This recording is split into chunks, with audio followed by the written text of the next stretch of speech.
My name's Nick Lewis. I'm CMO of Leverett. Leverett is a technology company, provides B2B platforms, technology solutions, including Cerex Active, which is our automated funnel.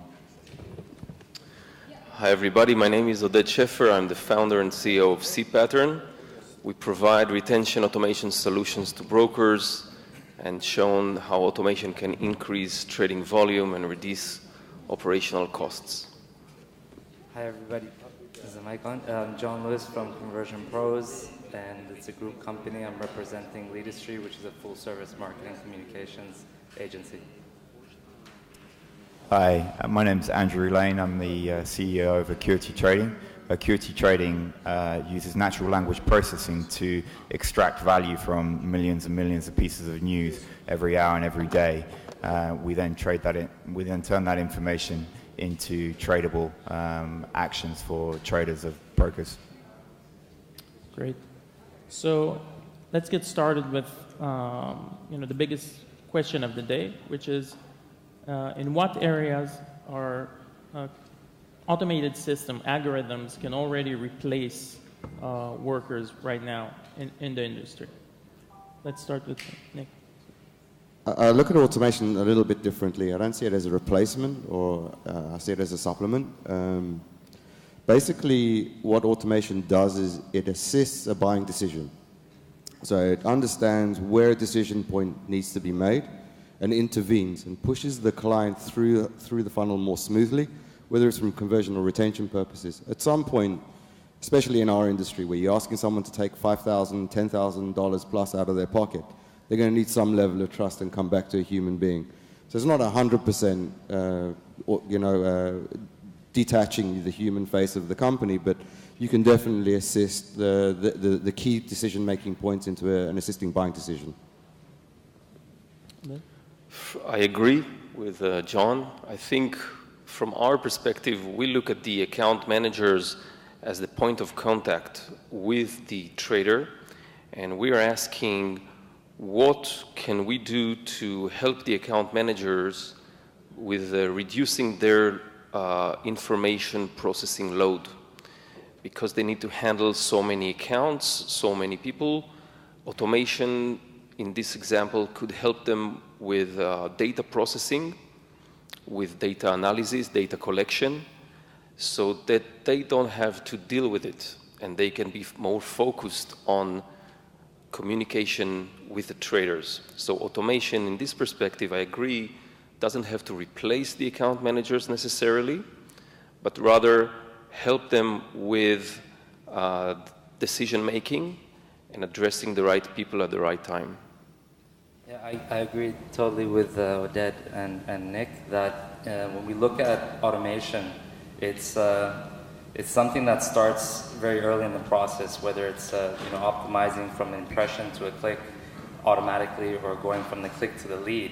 But you'll be surprised how many brokers still have such a long and extensive join process and not having any automated systems in place in order to convert leads that do not become first-time depositors. So I think it's not replacing sales, but it's helping them in terms of having a more efficient tool, that they can actually, see what's going on inside their CRM, how they can funnel it through in order for them to make more acquisitions, and then later down the road, increase the lifetime value by focusing on retention as well, by making those right decisions at the right time.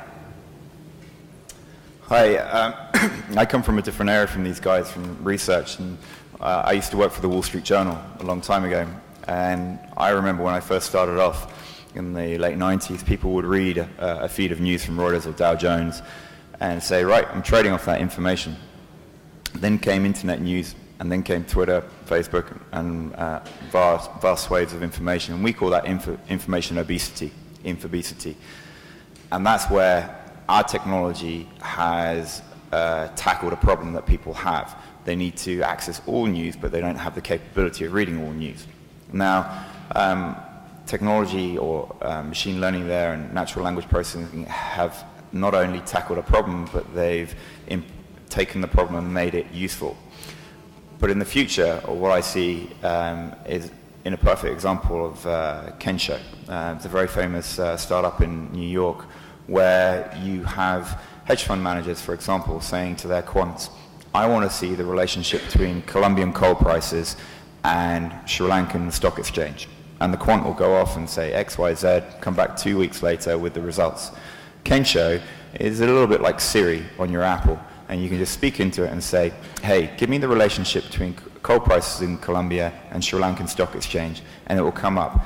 And that's where technology, machine learning is driving efficiency, but also replacing the use of quants in, say, hedge funds. And that technology will come to the retail space at one point, and I hope to be leading that, but we'll see. And Andrew, just following up on that, do you think that's something that's going to be offered in cooperation with like Apple or Google into their own system, or will it always be a separate financial application, a financial AI?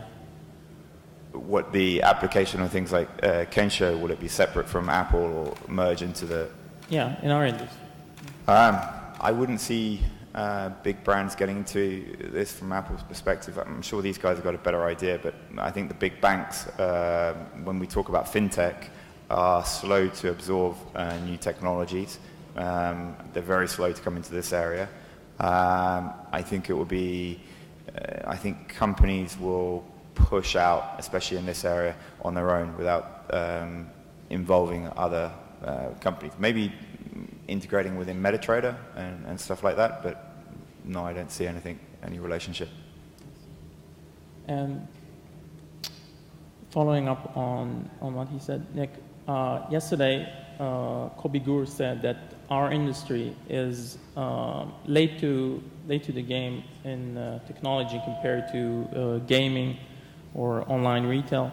So how do you see our situation right now with regard to automation compared to that? I totally concur. I think that the fintech industry is extremely slow in a lot of different industries, especially online industries like gaming. I think automation has become like a part of the process in many of the gaming companies, whether it's usually via chat more than phone, but you know they definitely understand the data as you're running through the funnel. When is the key decision-making point, and in which way to pass you back into the system, so that you're always flowing back from a no back into a yes. I think the reason why the fintech industry is a little bit slow is because of the heavy reliance on IBs and affiliates. And I think once you tie down into list marketing as 70% of your business, it's really difficult for you to look out and say, hang on, but you know, what if I want to go bigger? And I think, like, you know, you're going to need to go bigger as the market matures, and it becomes more and more difficult to stand out from the crowd. And you're not just another Me Too broker.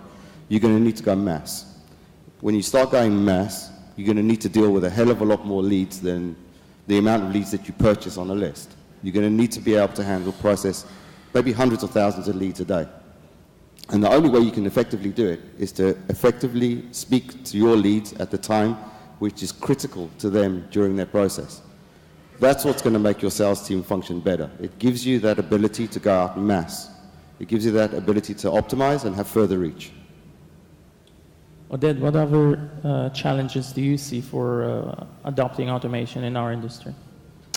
I think Plus 500 was probably the biggest and great example of full automation. However, I think majority of the industry understands that they need to have call centers, but on the other hand, they have high CPAs, and they understand that they need to reduce their operational costs. But they need to find the right balance between human operation and automation. And I think there's not one unique model of adoption of automation. I think every broker should understand his own clients, where they come from, what their needs are, whether they need automation. Would they be willing to click on an automated pop-up instead of speaking to an account manager over the phone? And then by analyzing your traders and understanding their different needs, because they come from different locations and different cultures, then you can probably define what is the right automation for you. And I think this could be the first challenge. It's a conceptual challenge. And then there is, I think technology is very easy. It's always easy. It's APIs. It takes a couple of months and you're there. But first, you need to customize it to the culture of your organization and make an organizational change where your employees are able to work with that automation. Yeah, I think it's very important to actually start from the brand strategy side and differentiation, because let's face it, there's thousands of brokers out there. They're all pretty much selling the same thing. So I think it really needs to be a factor of differentiation from the inside out, and really getting some points of communication that you can get out there that can optimize your conversion. So in the sense that you can't just copy and paste what Plus 500 did to your brokerage. It's not going to work. You have to come up with some form of differentiation that will work in an automated funnel for your brand. And then you have to kind of apply that from the inside out. So if you are a marketing guy that believes in doing things quickly, figuring out if it works, and test the leads, and the salesperson's not aligned, you're not going to maximize your conversion, and you won't be able to automate throughout that funnel. So I think it's having a company alignment to improving the funnel in its entirety, and not just looking at it, okay, I just want to improve the funnel from first deposit. What about the funnel from impression to click, from click to lead, and lead to first-time depositor, and then of course first-time depositor to increase your LTV and lifetime value. I think all of those funnels need to be looked at throughout the organization, and find the right tools, the right platforms, and the right creative messaging that you can put out there that can maximize that. I've actually got a question to you guys, because I don't know your area so well, but I wonder whether brokers are extracting as much data as they can. I imagine Plus 500 is basically a data engine that is taking data from its clients from when they come onto Google all the way through to when they blow up. And there are hundreds of data points across the life cycle of a client. And I don't know how brokers use that information currently, but I imagine there's pretty low usage of what data is out there to be used. Definitely, just to add on that, there's so many things that can be done with retargeting at different points of the customer journey. So if you have a customer that's now already a depositor, you can then promote throughout the DoubleClick Google network and actually show messaging that can maybe retain that client. So I don't really see that much. I see it like a little bit differently. I don't think a broker needs to be technologically minded or too data driven. They do need to be data driven. Sorry, I take that last bit back. But I think where a broker started up his business because he knows the industry and he knows how to generate traffic and he knows how he wants to go further in his business. He didn't open his company to become a technology company. And I think that's where companies like Leverett and CPAT come in and help and say, you don't have to worry about it. We can access your data for you, and we can provide you with the right information at the right time to your call center and optimize your business as you go. And I think that's the way it needs to go, and it needs to be a visual way to express that. But a question for you. CPAT, as I understand, monitors how people trade within the trading environment. Do people, as an example, do brokers take that data and look at the demographics of the trader? Say he's come from Ecuador and he's logged on after 8 o'clock, which means he's got a job, and look at his trading style and then use that data and work out, combine it. Well, if we get people from Ecuador after 8 p.m., they're going to be slightly more risk adverse or X, Y, Z. Do they take your data? Do you know anyone that uses data that you produce out of interest? I think it's a very good question, but a little bit complicated answer, so please be patient.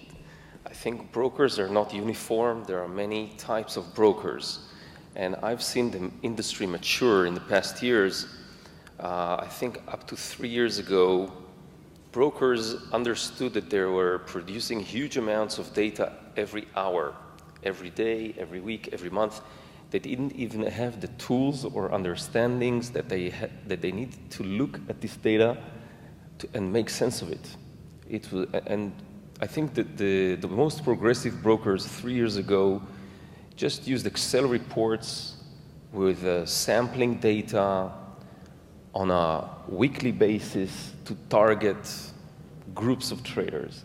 I think as the industry matures and traders mature as well, most brokers understand the need for data. However, my insight is that they don't always have the right people that have the tools to read data and understand data. They have great people with great skills, but data analysts which are good at examining data and understanding or deriving conclusions from the data is something that the industry is now starting to develop. But that's something probably to do with where the industry is. Like, for example, in Cyprus, you don't see Cyprus as a data-centric place. But Israel, or Tel Aviv, for example, or Los Angeles, perhaps London, but definitely Tel Aviv, you would be able to find those skill sets. I think it's a trend in the industry. It's a must, because the data, this is where, in my perspective, it's the holy grail of running a brokerage. If you understand your data, you understand your clients, you're on top of everything. I was talking to one broker in Israel, and it occurred to me, actually, they weren't a broker. They were a big data technology house, and they just so happened to have a little brokerage on the side that was making millions for them. But their main focus was on becoming a big data house, which brings me to a point where I think, and we can talk as much as we want about what's happening, but my experience from the hedge fund world is you sell data into a hedge fund, but they'll never tell you how they're using it or what they're doing. And some of the biggest hedge funds like WorldQuant, the amount of money they spend on data and what they do, and Winton Financial in London, I suspect there's probably brokers out there, especially in Tel Aviv, who are doing amazing things, and we will never know. Can I tell a little story? I think it was 3 years ago. I asked one of our clients to give me just a log file of all their trades, just a long, tiring, with tens of thousands of rows of transactions. And I wanted to see what I can make of it. So we ran it through our systems, and I came up with several very descriptive statistics, not machine learning, not any statistical analysis, just looking at descriptive statistics, the basic foundation of data analysis. And I showed him, it was a binary option broker and in Israel, and he said, I showed him that probably 60% of his accounts never mature above 40 trades. They make a first deposit, they quit within the first 40 trades, and only half of his clients are passing this barrier. So he didn't know that. And then I showed him that the majority of his deposits are happening after clients are making 50 trades on average. He didn't know that. And then I showed him that a majority of the withdrawals are taking place before traders are making 40 trades.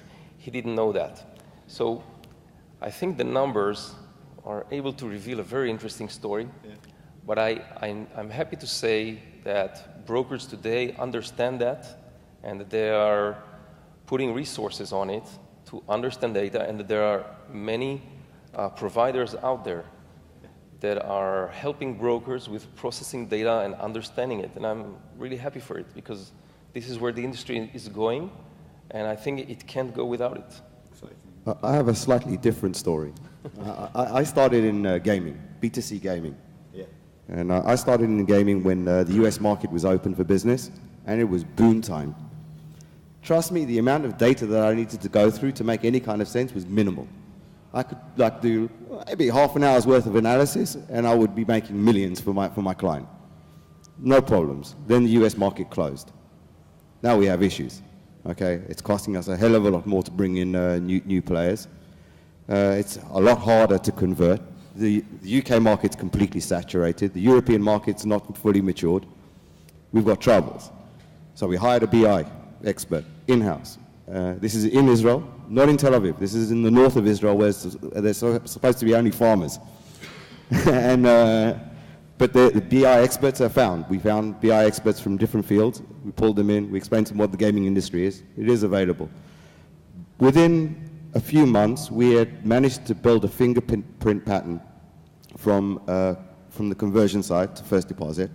But most interestingly enough, we could tell within the first 15 days to within 65% which player was going to be a VIP. And within 3 months, we could tell within the first 15 minutes to 65% who was going to be returning in the second month. So I think that where my story is leading and where it comes down to the fintech market is, as needs must, the abilities grow, and the needs for the abilities grow. And I think this is where we see why automation has become such a hot topic, is it's current now in the fintech market. Now we need the kind of information, the data analysis to be able to go forward. But are we quite, from a marketing It's a nice story. Yeah, 2 nice stories. I wish I had one, actually. Mine would probably be Roald Dahl. But anyhow, are we quite far behind in marketing terms behind the US? Because I imagine, well, what I know of marketing, they are incredibly advanced in automation for bidding for Google and all these kind of things. I imagine if you take some of that technology and put it in our industry, we could be advanced, and it feels as though, although we're meant to be an advanced industry, we're not actually that advanced at all here in retail forex or binary. I think just if I could just on that point, I mean, there are a number of brokers that are getting into using automated trading strategies with their bidding and their CPCs, but I think effectively you have to take it down to the size of the brokerage, what their budget size is, their capacity to use all the tools like C-pattern or leverage technology, as well as the automated technology for marketing as well, and your technology as well, in order for you to optimize your business and improve the overall funnel. So I think it really depends on the budget and the objectives, because I think what we're seeing is you have the small brokers, you have the medium, and then the large.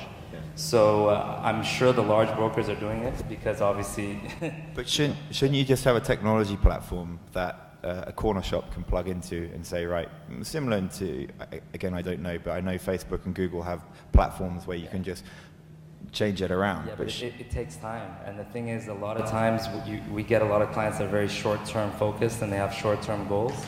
So, and that the realistic situation is not going to happen. You know, I remember when the CPA for this industry was $250. You know, it's not like that now. Obviously, the big players are spending more, so it's driving the costs up. And effectively, if you're testing out a new channel like Google, it will take three to 4 months to learn.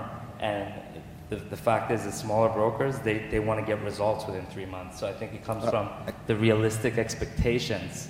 And we sit brokers down and we say, look, it's not realistic for you guys to expect to be getting plus 500 numbers in 3 months. It's just not going to happen. But do they feed their own data into that as well? Sorry. I think, like, if you take automation, like US-style automation, to its ultimate limit, like automation on steroids, you can look at RTB, okay, real-time bidding. So, like, when you're thinking like you're going to have to make decisions in fractions of a second, you know that it has to be machine learning, and you know that in order to get the optimized campaigns running for your particular needs, you're going to need to be running optimized, like big data learning all the time. For most people, regardless of which industry they're in, that's way above their capabilities. It's something they're quite happy to outsource and leave to someone else, and they want to see the results. They want to see the end results. And I think that's more realistic in the short term for most small to medium-sized brokers. They're not going to get to a position where they're running their own automated funnels without some kind of assistance from outside, whether it's to do analysis on their data and how to build their systems, or whether it's to outsource entirely that kind of technology and try and get like a head start in the game. But I think, like, at some points, they are analyzing quite a lot part of their data, but they've got so much data to analyze on an ongoing basis. Think about the exposure. They have to analyze their exposure on an instant basis, like how much exposure have I got? how much of my flow am I really going to have to send out STP, or what am I going to do with the rest of my flow? There's so much involved in running a brokerage. It's not a normal like online like business. It's not Starbucks online. It's not, you know. Oded, would you recommend companies develop, you know, these capabilities in-house or send them out? Are you sure you're asking the right person? I'll try to answer in a most decent way. I think brokers, like I said before, first need to acknowledge that they need automation. They need to recognize their own clients' needs and their own business culture. I think it's not always a matter of technology provider, this one or the other. We see the challenge in adapting the organizational structures, work processes, people's mindsets within the organization. Sometimes people are fearful of automation because they're concerned that they will lose their jobs. And you need to be able to run several organizational processes to reassure people that automation is good for everybody.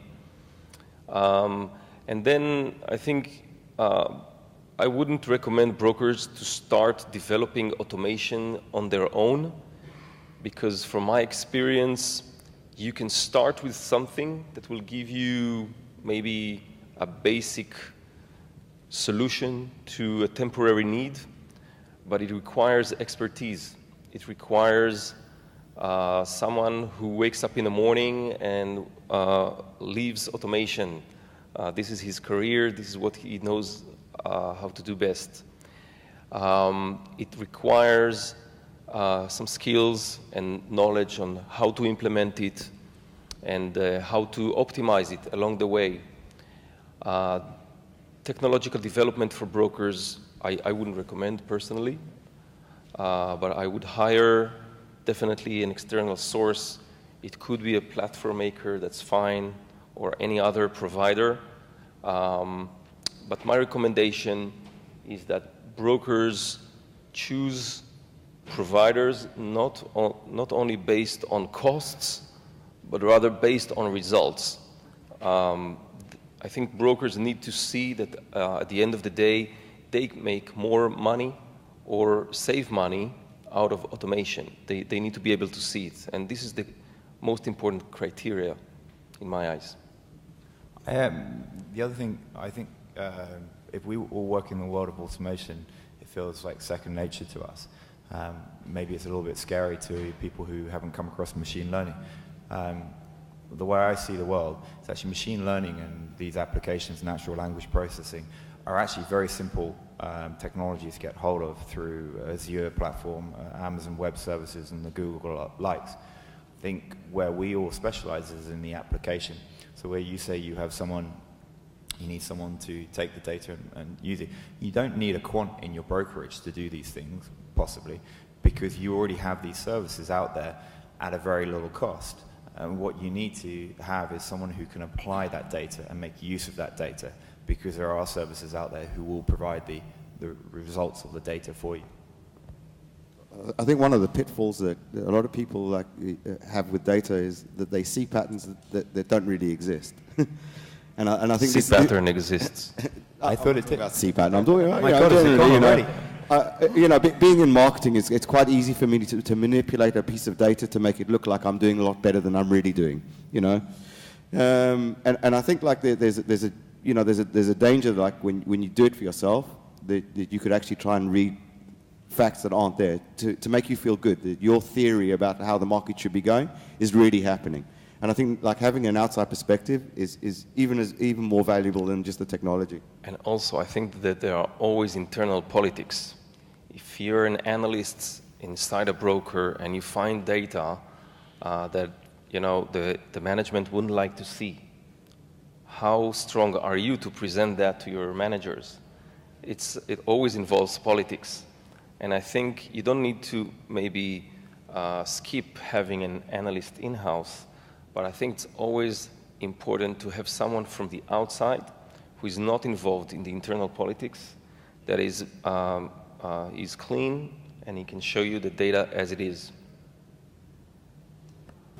Yeah, definitely. I think when sometimes you kind of, you're doing your own thing, you kind of believe your own hype, and a lot of times you need to step outside and see from the outside perspective how you're doing and how things are performing from the numbers side. But I think one other element that brokers need to do is make quicker decisions. And sometimes as brokers grow, the level of bureaucracy or slow decision making is also something that we see a lot with our clients. I have one other comment. I think the past conversation was focused on data analysis, and this panel is about automation. And I want to make another observation about the linkage between data analysis and automation for the audience. I think data analysis is the basic level of automation.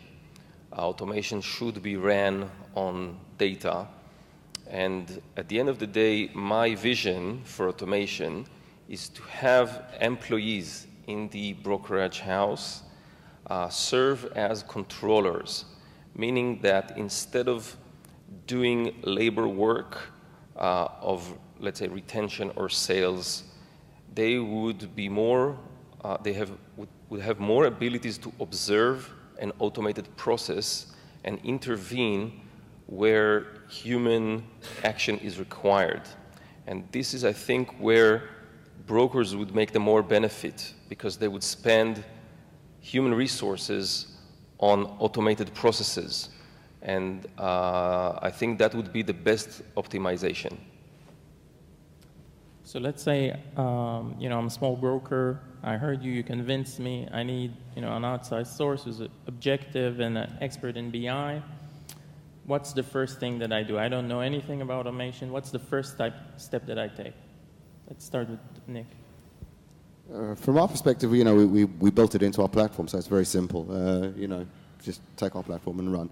No, but seriously, I think the first step for any business is know where you're going, and this is somewhere where John correctly mentioned earlier. You have to have a strategy. You have to have a go-to-market. You have to know who your clients are, where your clients, what kind of clients you're going after, what you're going to be doing. From there on in, then you have to understand the process that your client goes through. I don't pitch many books, but there's a book called Demand by Adrian Slowatsky. I don't know if anyone's read it, where he talks about hassle maps. So you understand the process of where the blocking points are, the pain points in a journey for your client. And then you can actually understand where you have to solve their problems before they even get to them. And that's what automation does. For the most part, it takes you through the pain points and the barriers and helps you along your way. And then at the right time, you intervene with your sales center. So I think it's about the first step is understanding.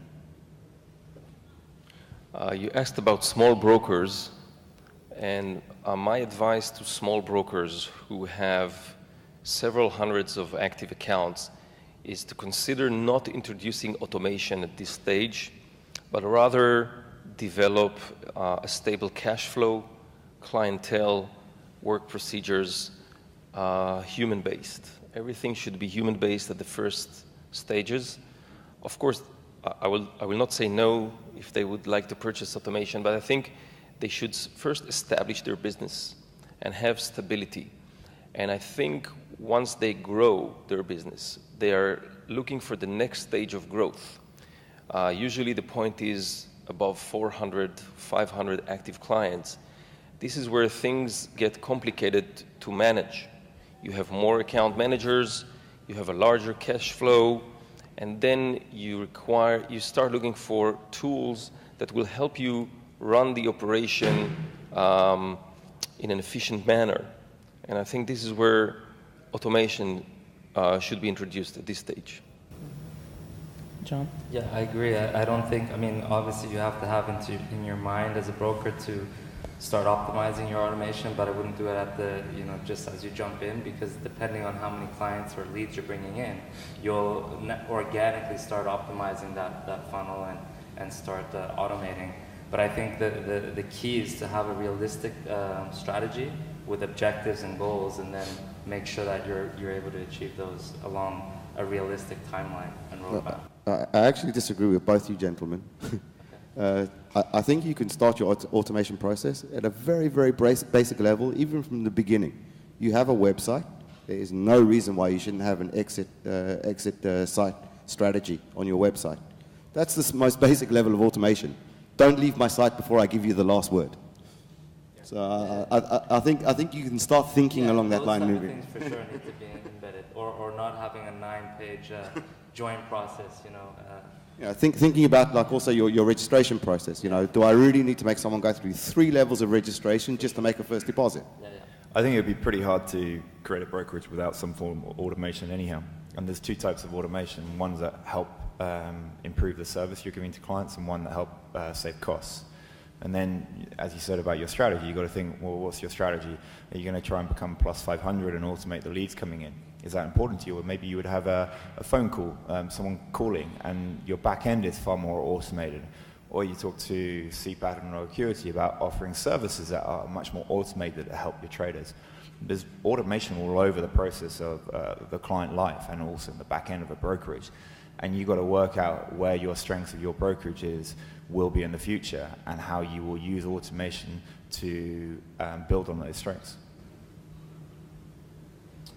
Okay, I think we have the last 5 minutes, so I want each one of us to give the audience a clue about where is it going, what's the next thing that automation is going to improve, in your view.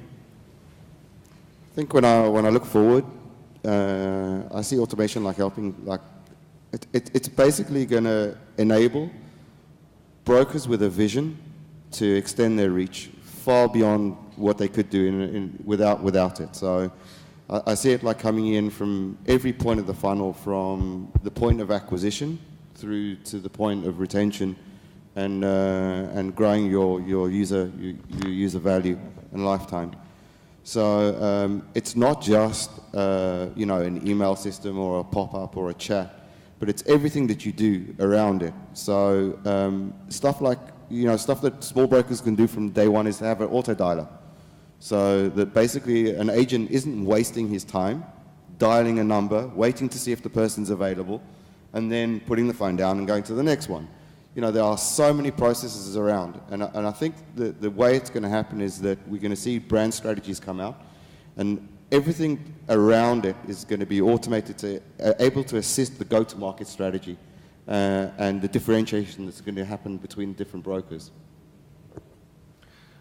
It's an interesting observation. I see the industry going to smaller and smaller operations. Call centers will not disappear in my eyes, but they will shrink to a minimal level, critical level, and brokers would, because of the increasing price of CPAs, I think brokers will seek to have a large operation with a large pool of clients with minimal level of operation, smallest level of call center, where majority of the processes are automated until a point where human intervention is critical. Yeah, I agree. I think more and more brokers, no matter what level they are going to be improving their level of automation and their services and technologies that they use actually to improve that along the funnel. One more comment. You've had yours, sorry. I think there are many companies today which are doing fascinating work on understanding clients. There are many providers that I see that look at what traders are doing, not only in trading but also elsewhere, and understand the profiles of traders and bring to the brokers a fuller understanding of clients' mindsets, psychology, preferences, cultural profiles. So the retention and sales work would be more automated on one hand, but with a deeper understanding of the traders. Sorry. Twofold. So looking from the perspective of research, what I'd like to bring out at Acuity within the next year is a trader to be able to click on his MT4 and say, give me a resume of what's happened with the euro dollar in the last 45 minutes in the news. or tell me what happened after non-farm payroll last month in the news. Those kind of things. Automated written text that's extracted from millions of stories to give a resume or give a sort of personalized newsletter to each and every user. And that could be at the end of the day, give me a newsletter on these currency pairs. So that's one side. And I hope I would be able to build that in the next year. In the next 5 years, I would see the trading world much more voice-driven. So people will be walking along with their Siri on their Apple phone and say, tell me what's the correlation between euro dollar and the Indian rupee, and which one's leading, and how long has that correlation been going on for? And Siri will then answer back, and maybe that's to your question of linking in with Apple. These currencies are correlated to Indian rupee, and they have been for the last 2.5 weeks, and we predict the correlation will go on for another 5.5 hours. Right, bye. Those are the kind of automations in terms of research that I think will flow through from the institutional field down into the mass market. Okay, I think we touched on this subject, but it's still changing very much, and it's a very big subject. It's very critical to everybody in the industry. So everything you have to get more information, follow up with these guys. Thank you very much. Thank you very much. Thank you. Thank you, guys.